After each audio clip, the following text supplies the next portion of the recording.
This is the Spirit and Wellness Show. News and information from a higher perspective. With your host, Harry Wilkinson. Yes, hello, this is your host, Harry Wilkinson, and welcome to the Spirit and Wellness Show. This is the show where we talk about the days and weeks, events, happenings in the world, happenings in entertainment, in politics, in health and technology and science, and we take a step back and we look at it from a spiritual perspective. We take a look at what we're creating, the stories we're telling ourselves, and we go within to find the truth of ourselves. We find our connectedness, our oneness. And that's my viewpoint, my spiritual viewpoint in any case. And I came across a wonderful quote from Meister Eckhart. Meister Eckhart is known as a Christian mystic, and we're going to be talking about Christian mysticism in future shows. We'll touch on a little bit on it today as well. But Meister Eckhart was a monk, and he lived, I'd say, if I remember correctly, somewhere around the 12th century in Rome. And his works continue to be looked at and quoted. And this quote came to me today, and I think it really explains what I try to do with the Spirit and Wellness Show here, what we're all about. So here's the quote. It says, "Spirituality is not to be learned by flight from the world, or by running away from things, or by turning solitary and going apart from the world. Rather, we must learn in inner solitude, wherever or with whomsoever it may be. We must learn to penetrate things and find God there. We must learn to penetrate things and find God there." That's what this show is about. I mentioned before at the beginning of the shows that many people who are or consider themselves to be on a spiritual path find that they have trouble or difficulty interacting with the media. They hear stories on the news that frighten them or disturb them. They hear music or see movies that they think are negative, and they feel like the best thing that they can do is to turn away from these things. Turn off the TV, disconnect, and kind of go within and block out all of those things that are disturbing.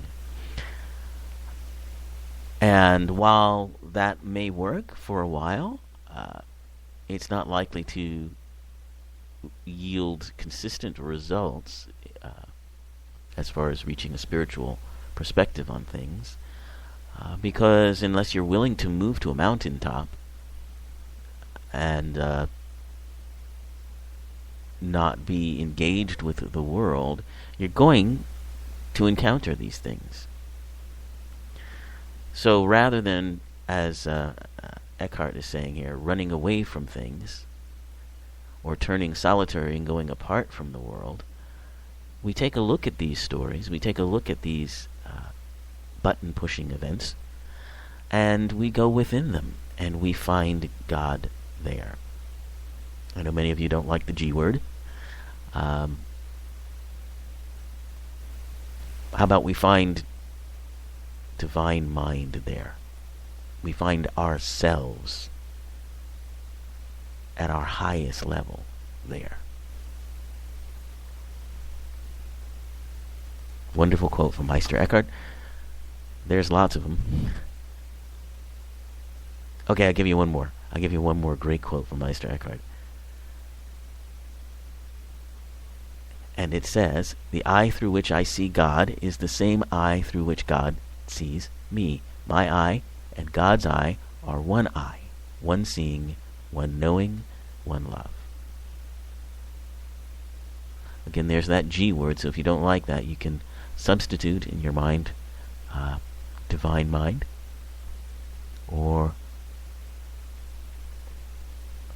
even oneness, something along those lines anyway. So we will be returning to Meister Eckhart time and time again on this and other episodes of the show.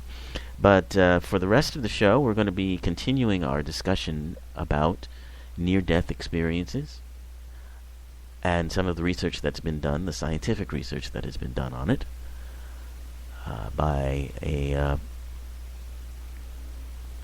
Dr. Maureen Venselaar. We've been going through her article. She has a theory of 5 phases that you go through during a near-death experience, and we've touched upon the first 2, and we're going to continue with phase 3 today. And we're also going to talk about, if there's time, we're going to talk about time travel and its scientific basis. It actually could happen. It actually can happen, and perhaps it actually does happen, and we just don't know about it. So we'll talk about that. But of course, as always, we're going to be talking about what's going on in the world. Such as it is. I talked last week about how there's this sense that the world is falling apart because of all of these eruptions, if you will, of rebellion and violence.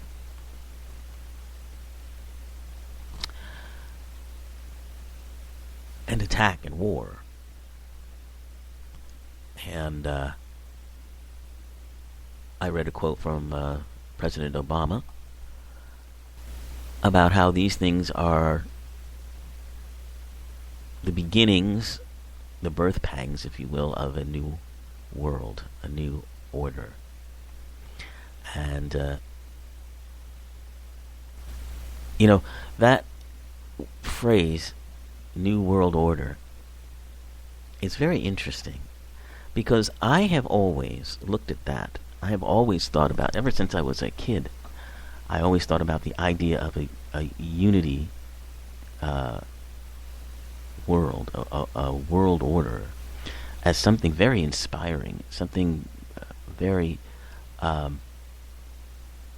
necessary, and something that would be a very good thing. But come to realize that that same phrase, New World Order, strikes fear in the hearts of so many people.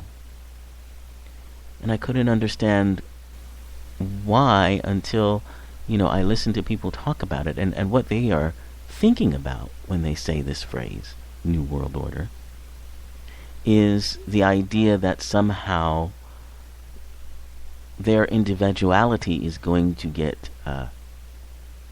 subsumed, and they're going to be ruled by some sort of foreign leader that is going to tell them what to do and take away everything that's good in their life.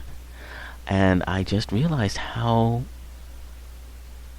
differently people can see a concept, For me, the concept of a new world order, the idea of a world that is united, that cooperatively governs the planet, is an inspiration, while so many other people find it a fearsome idea. But whether or not we find it fearsome, it's happening, and it's going to happen. It's what we are evolving towards, as we must.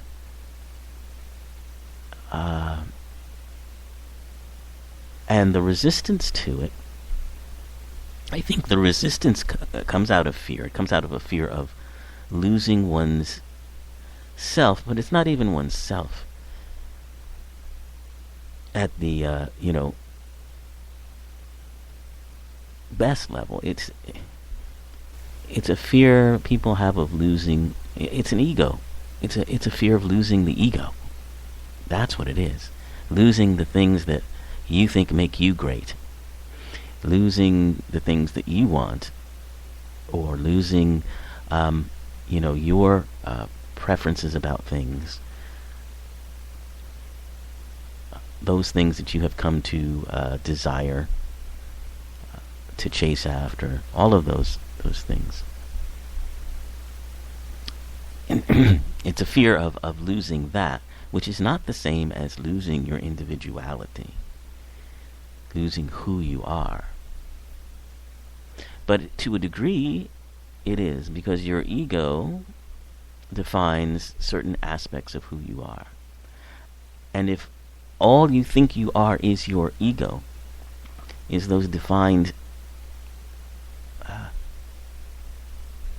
parts of yourself that the ego represents, if that's all that you think you are, just like if all you think you are is your body, then yes, that would be a terrifying concept. The idea of expanding beyond that and living beyond that and having an awareness beyond what you see in your own neighborhood or your own backyard or even in your own state or even in your own country. The recognition that we are all living together and that everything anybody does affects tons of people all over the planet, not just the people you know, not just the people you love, not just the people you work with, but everything and everybody in ways that you may not be aware of. That's that idea of, what do they call that? The butterfly effect. The butterfly flapping his wings in one part of the world affects another part of the world.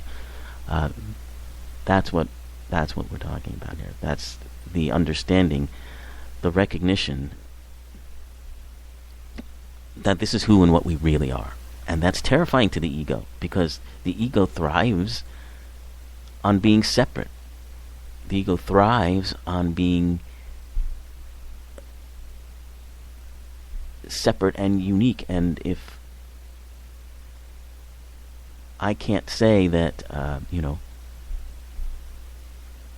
you are not me and I am not you, I'm better than you, I'm different and therefore better than you, we have nothing. That's the ego fear that comes about. And I think that is the fear that comes from people who are afraid of this idea of a new world order. But as I say, new world order is where we're going here. Now, how long it takes and what the results will be, or what the fallout will be, yet to be determined, of course. It's all about the intention behind what we do. I was going to say choices, and that's part of it, but even more than choices, it's the intention, because intention is what drives the choices we make. So it's our intention that becomes manifest. So we have new things happening. There was a truce in the Ukraine between the Ukrainian government and the Russian rebels, and that seems to now be falling apart because there's new shelling, apparently. The United States is back bombing the Islamic State, or IS. This very interesting terrorist organization that has a comic book villain name to it, ISIS. But ISIS is apparently something much more than the government, or we, or even most Western countries are aware of. And I think this is why it has taken a lot of, very, very aware people by surprise. apparently,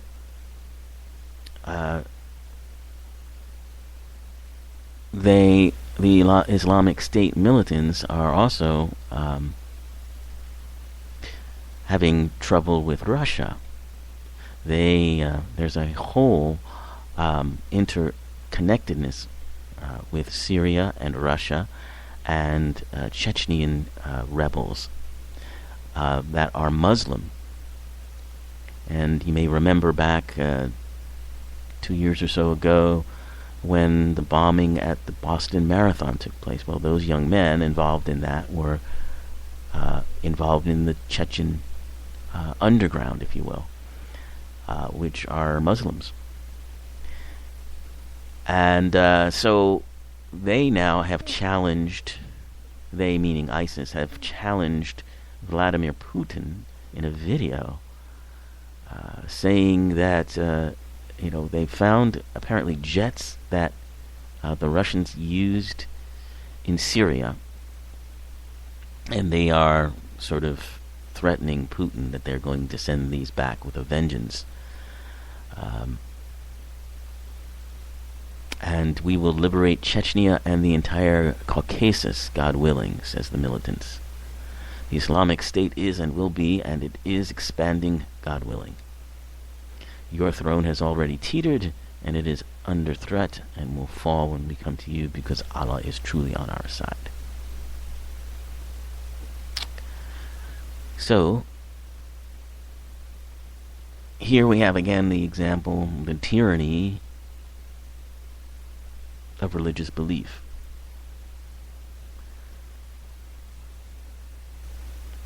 Not just religious belief, monotheistic religious belief.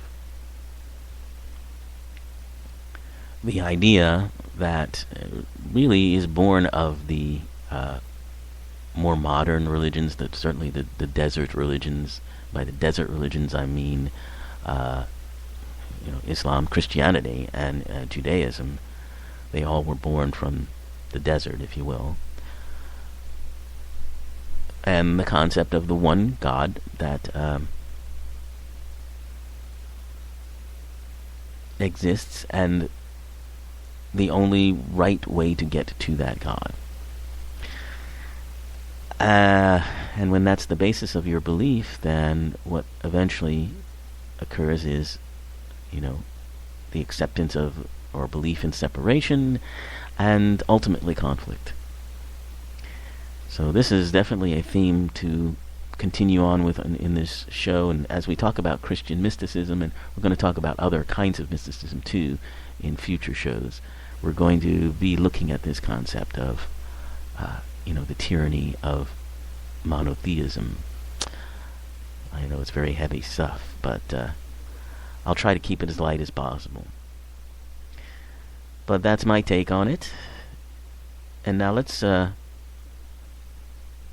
move on to our continued discussion of near-death experiences. Now, to review, the NDE, or near-death experience, is something that there's increasing amounts of literature about. There's increasing amounts of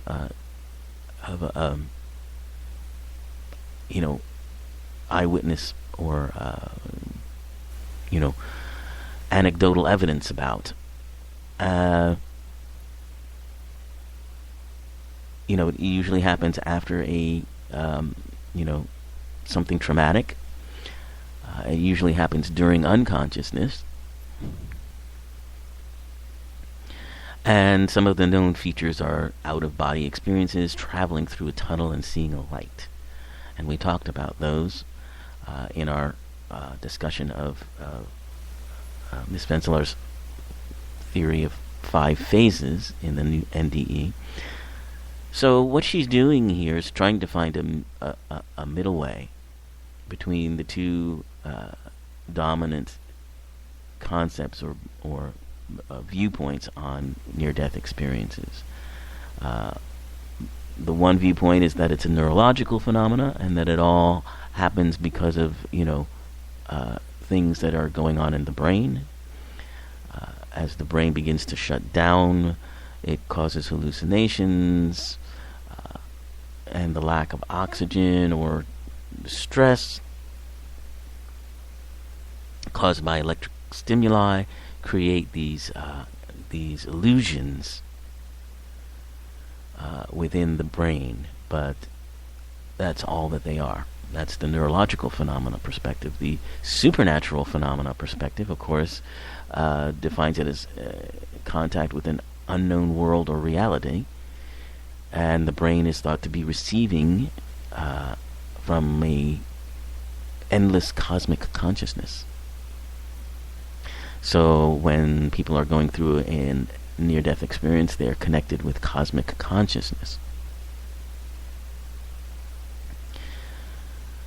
So what she finds is that both of these viewpoints fall short of what may actually be going on here, because she says neither theory addresses the idea that these experiences become more profound and more complete as the trauma or sickness grows more life-threatening, and they don't conform to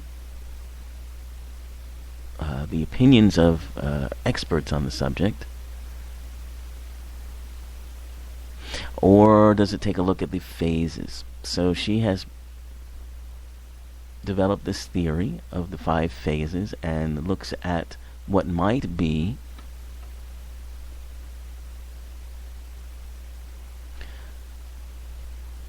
scientific causality. And so the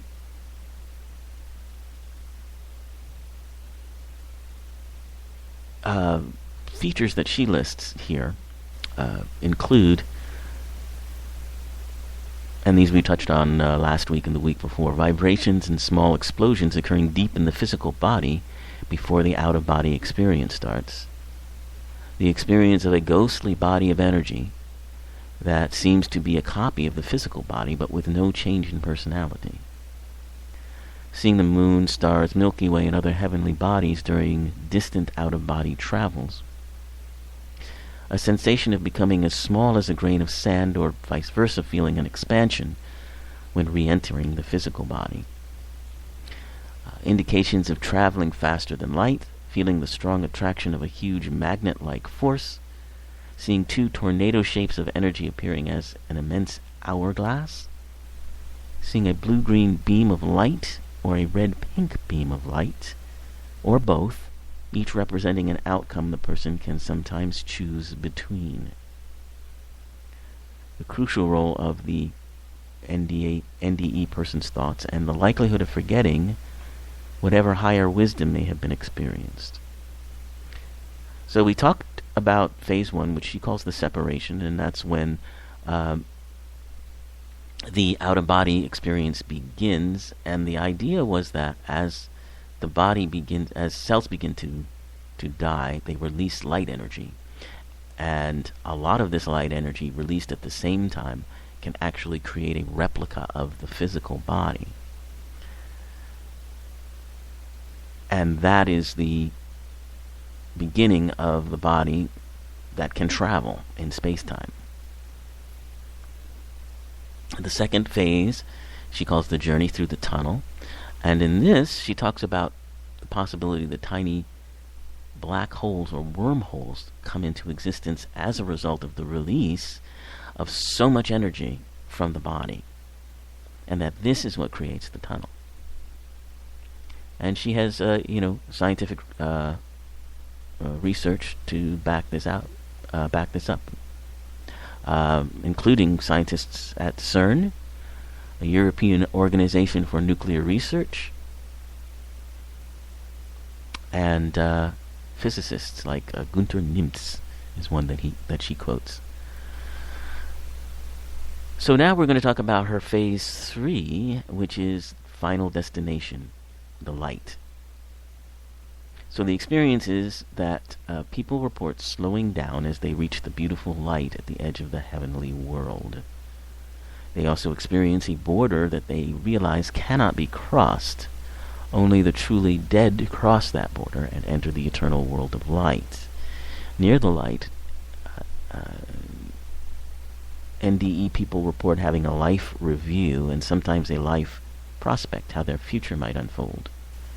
They might meet other beings of light, in most cases their deceased family members, and a higher spiritual being of light. Communication is instant. There is a moment of judgment, but that moment is full of grace and love, and according to NDE people, they find that light equals love, equals knowledge, and information. In addition, NDE people report an experience of receiving answers to all of humankind's questions. Moreover, NDE people see two huge tornadoes appear in the form of an immense hourglass. The upper tornado spins clockwise and outward, while the lower spins counterclockwise and inward. So here's her scientific ground for this. And she says the astrophysical aspect of the theory requires a phenomena in the universe where photons can stay for a while. As described by science writer Kitty Ferguson, this is possible near an event horizon. An event horizon is the beginning or the borderline of a black hole. And we've already talked about this idea that she has that black holes may be appearing thanks to the energy given out by the body. A black hole is far from black, however. It is surrounded by light, much light, and probably a black hole that forms the beginning of an inter-universe wormhole, a wormhole between universes. And she relates this possibly to the theory that there's more than one universe, of course the multiverse theory, which we've talked about, that many physicists have theorized about. And here she quotes Stephen Hawking. One theoretical astrophysical model of two adjacent universes is an hourglass. Such an hourglass model has an upper tornado and a lower tornado, and the upper tornado spins clockwise and outward, while the outer one spins in an opposite direction. So her conclusion is this, that during an NDE, a person travels in space-time through a small private tunnel, the inter-universe wormhole, to the edge of our universe, and this tiny tunnel is connected to the traumatized or dying physical body and held open, in part, by the person's own energy. Perhaps this is why people are no longer dots of energy, but become again like ghostly copies of their physical body near the event horizon and the wormhole to another universe. These people see an hourglass formed by two tornadoes, spinning in opposite directions. These are two different universes. One of them is our own, and the other is an astral universe, whose essence is a variety of subtle vibrations of light. Our universe is heavy, cold, and small, and the other universe is lightweight, warm, and very, very big. Superstring theory allows for two or more universes of different sizes.